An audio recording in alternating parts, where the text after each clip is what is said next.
akokɔ ho pa ntino ɔmutimi nya abo eso jani e ba na e bekasa e mo akwaba news no de ye wie sesi e nti de edu so no ye de bon krata no ene online stories a yensa ka no pay e na ye de ebro honorable incoming Bismarck akwasinsia boatin gina de na so e wa hase power for the people is a power to the people me mo akwaba e bia me joso e bia boko de o tare me fepa me da se pa power to power to the people sir no to the people mate se me kasa manfo na de afem ye sir so the power no your modia sir fem de afem ni bi ye adwuma as complement to me na your modia the power to the people who say okay na boys ne budget so sir na boys nso de dem ha no mo ebeye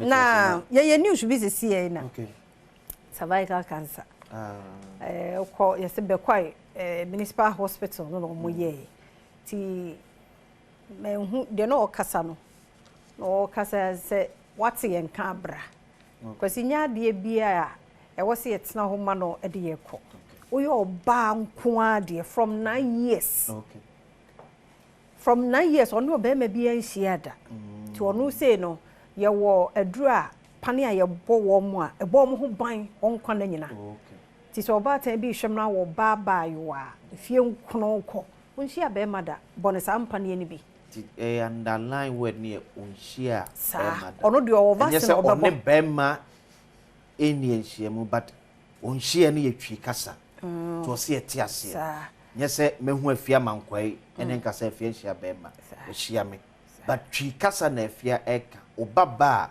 wonye mfinhia nkura onhia be ma wo mpem da sem na afia eka ti se nipa no ena so nya up to 9 years na komye ngone pane a ebebo ne ho ban demu ni nyina afemu ni nyina no ana ne ken na na de me say ka to so say ye ya ye atetre di say okay eno so obekọ okay no akọ check okay enti wo ko check na hwe ni ho a o service na no oba wo de honom no kokram bia nye so wo de no ho bagimu a wonso wo pane okay say mo agency mo no say ekọ wo ye ho hwe nye ye da be ene ne say asema me kan ye ho hwe say me say atetre na me kire say say de ye use dada ena na me kire say Timuna and see the American.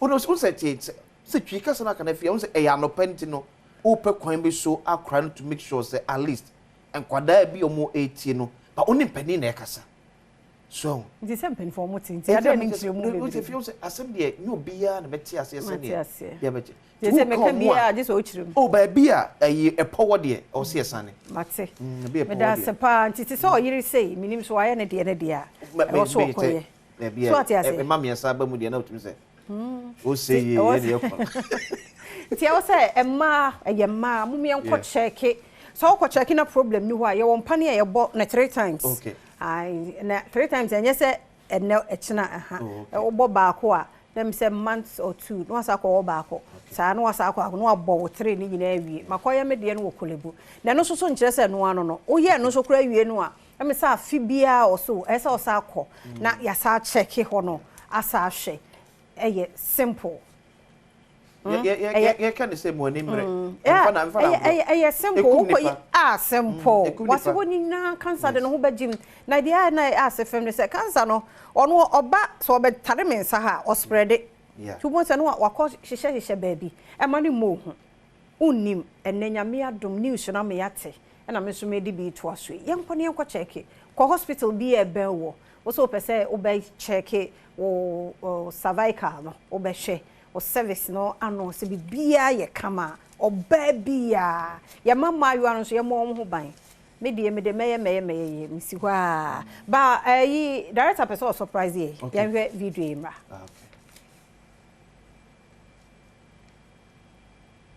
I wouldn't speak for a majority because, as I told you, we have not been consulted as a caucus for us to state our position. But me, Apia Kubi, you can solicit my view on that. If it was for me to choose, I would choose him. Why? He's not my preference. Me. He's not your preference? Yes. Apiakubi is saying that he is not my preference. But that doesn't mean that he is not qualified. Do you have a preference? Well, if there was an opportunity like that, I would express a candidate, however acceptable or otherwise, to our presidential candidate. What candidate I would want somebody. I would want somebody who would be open with the people on the ground, who would be able to deliver the votes, and who would also submit to the presidency, and who would also be important in bringing parliament closer to executive. I would probably select somebody who is more acceptable by the generals going to the war, the parliamentarians. We should find somebody who, if the presidential candidate is not there, he will hold the hand of a member of parliament and go and conduct campaign in that member of parliament's constituency. I don't see that happening in this equation. He doesn't have the quality. He cannot hold my hand. So why would I say that I prefer him? He cannot hold my hand. But the director at TSC baby for Frokura. And I personal. Where this has a medical. Or maybe a moody my I personal. So won't mean one inside the end. This is a parliamentary candidate. Now, when I confirm me, and I say they are confirming. Oh, for now, I can say, Yanti, he did. You didn't say Dr. Badwam also did in the MPP, National Council. No. Sanshi Mudiano in Yamasu. I could see Diana, send one I see. I know but the accuracy do one. Ah, okay. And will be a problem. But as Tati said, there's a problem, Womo. If you're normal, say for my Nanaku father for Mammy Hajia Alima, Ghana ambassador to US.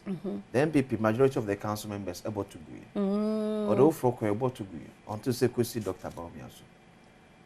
To hear Betty Messy. Obia war, ne opinion. But when you say a ye, honorable appear could be almost sonana, or more South could be or more finance minister say Yempany. Lot more forming cockles beer as on an area. Majority in answer by you. But it's an say issues now or reason. It will be before the National Council. If it has to get into voting, I believe they are going to vote. But because and yet Dr. Badwam on feeding back. Ah, okay. Dino Becobia so be answer a percentage tax on the man. A be answer when Chimu or the better. Say Fiaman Quata Maclona, Dr. Mahmoud Badwam so penna. Also to me convincing council. And pass me far a fear. Makes me a number of votes.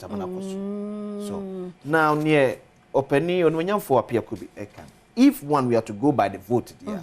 Then I will say it's a vote to Dr. Martha Prempe across it. Because since Oba will take you over the seat in that constituency, the number of votes entima below 80%. How can a mention South? Yeah. The vote entima below 80%. No, I don't think it's any hot in the constituency in the crown or patch. In general, say only any part. Like said they should say the percent me judge what you ma be ya. Me to me kokasa me share so ye MC. But me judge you as a journalist, I'm a Adom TV. So you perceive a judge the number of votes na poverty the abre MPP e based on the constituency. So the constituency the performance the same. No more so no to me enkata the whole Ghana so. Tell me just say enti because na ponso nyina a national election. On pre-man penida. It would be confessed that is it. But no betimi you see as the national election vote here near what pro on the constituency because yanya NPP MPs bia. Omo vote ne so anti-kromu lose kra. But where the end no brave you within 80% a range. So now the 80% I will say better say the reflection on the general population. The acceptability of Ghana say. Or your nipa Ghana for a penny. Because there be a senior can. There's an assumption say MPP and this were a certain 4 million votes. But that 4 million votes no among winning election. So nipa be add nipa can be should either come and add up. And they add up to the 4 million. It is said na pon neighbor say why neighbor. I say because you say nipa no vote no they eba no to say. The general acceptability. And the other say MPP as a political party and a majority leader Ora Fenyomakin. Yeah. A day na no to mu be say omunye very careful. Yeah. We e fear and a prepare e baso. na mo start eba abonten sei eba hormone to mafi wa abonten dia na ne eye problem because so wanya careful na okasa ho ante nyame ya adom na bia so ono a na ye pa na so ono ba then san na afi no wo say beda no ono aka de yi enti yenye careful ayete say bia wafo na bia enkoyi na wo twa na da pa twa na wo so ma papa na da bia no fa chire na za be yi a na no efiam say bia meka say aware for kwa de mu especially be ma no yiri nya asma e mu obusuafo amanye okay normal asem yeah metim dia cheme yire ba mabusuafo de bia be yeden sa yes me de e bia oba na me ntimi made oye mamnya e be wiki metim dia cheme but me nua ba bia onte sa asem na se no ono e hyerimu e bia obe fa no so e monsam because e bia ni nua na wo ye na de e be eye ne ya nti ono no wa fa no world cup then it team say ni league ni wa fa ani afa wa bokra bi I'm a house of folk relegation that was so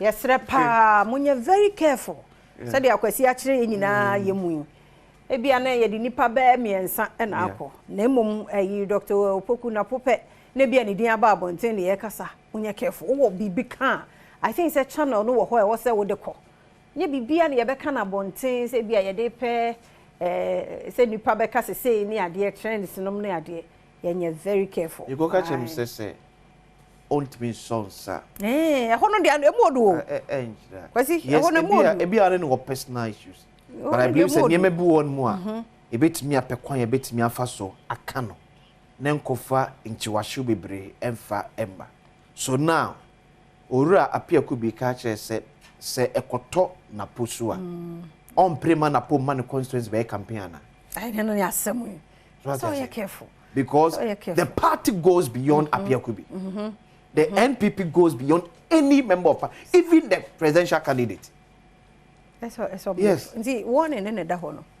So majority leader wants NPP against him fighting over about years running mate selection. When you're careful. And there you have, kwasi ye gina way. There you will be on power some 100%. Will be on power some a head and make social media much da pay. The facts I won't pay massa mun chance media. Yes. And just make me koso.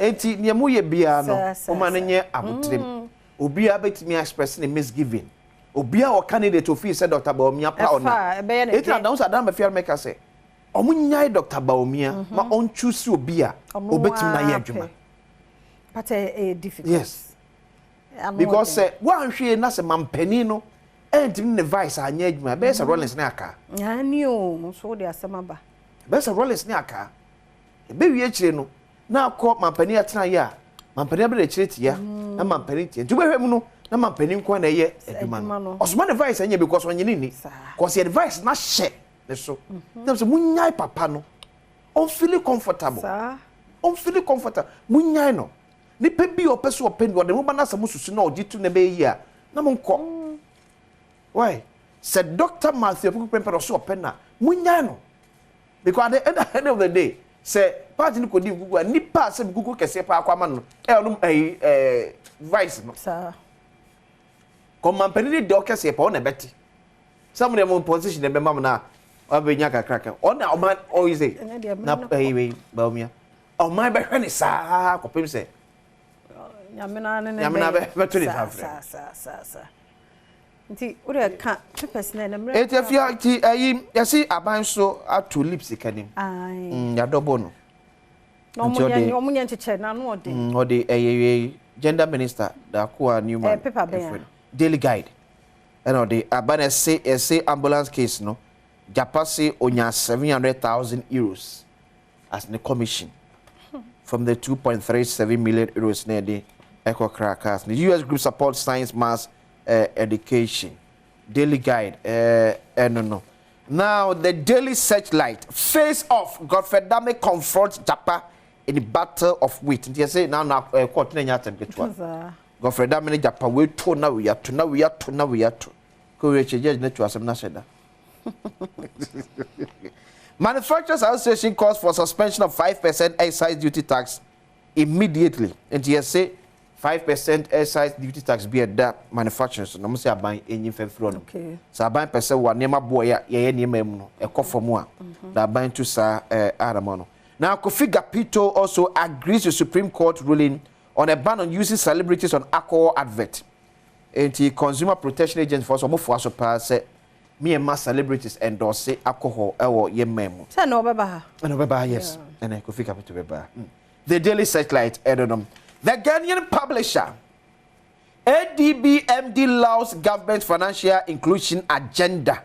It's a ban sure to accommodate Badwam customer pejano. Ese penipo da ADB ano abo aban abasom. Otu force na di afuto di akwama health minister Dr. Okoboy say on say aspect bi a yesi aye nwere betimi ewie ne tentem enso esom. AG Tennis Japan's dismissal letter in evidence enti yesi e pam Japa free Ghana Armed Forces for the whole krata no akod court. The Ghanaian publisher enonom.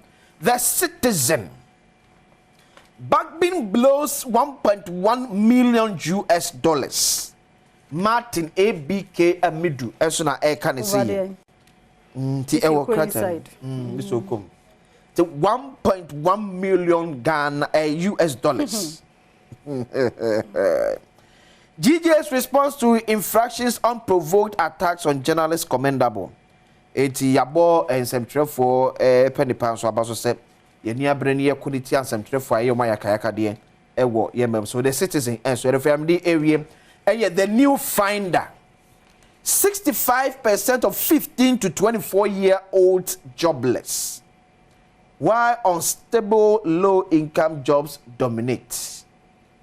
It is a Ghana oba hanmu a emebuna di mfenhia edunum kosi adwunu nan emu a muchimu adwesia enum enni adwumaye bibire yekura me say o ma amfa chire na beginning age na mo issue age say as long as say 8 years na betimi aye adwuma but so be o na say family no awofo no ni ade no ultimate start Energy Minister calls for global investment in Ghana nti Dr. Matthew Pukupempensi ewiasa fa na nyina mpanifo mu asa na be ya ewiemu sakra odro ne nyema odro ekos no yemfeska pudu nhye Ghana de emu yepa na yentimi kwanim.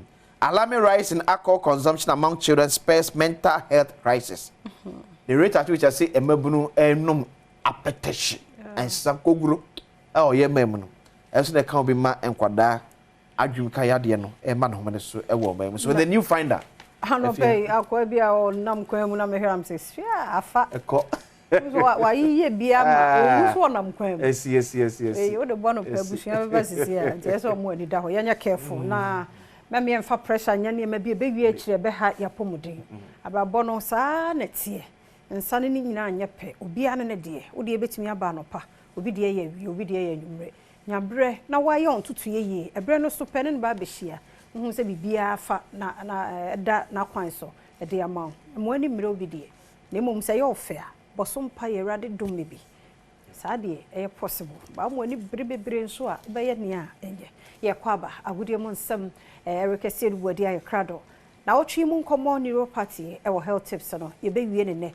Mr. Jebre ne tie yembi na fe ho se pa ba nkomo bi nso wo ho a ye de bebre mo ansa na asemi de ka honorable income kwatena se na fe odi ambede fonso asinkunya ne ya ajebre ne hwe mpensempense mu fi se wona e ba no miedu nyina obi enu ha ne hodwo obi e be kire no bobre ya da se papa woni entena wo Facebook/Adom TV extra na so ko YouTube a wo search ye na Adom TV2 ye wo ho benya ye bradomonline.com so ojebre no watena se na wakenkan social media handles ni nyina so ko ho a wo search Adom TV wadaroma ye wo ho ya da se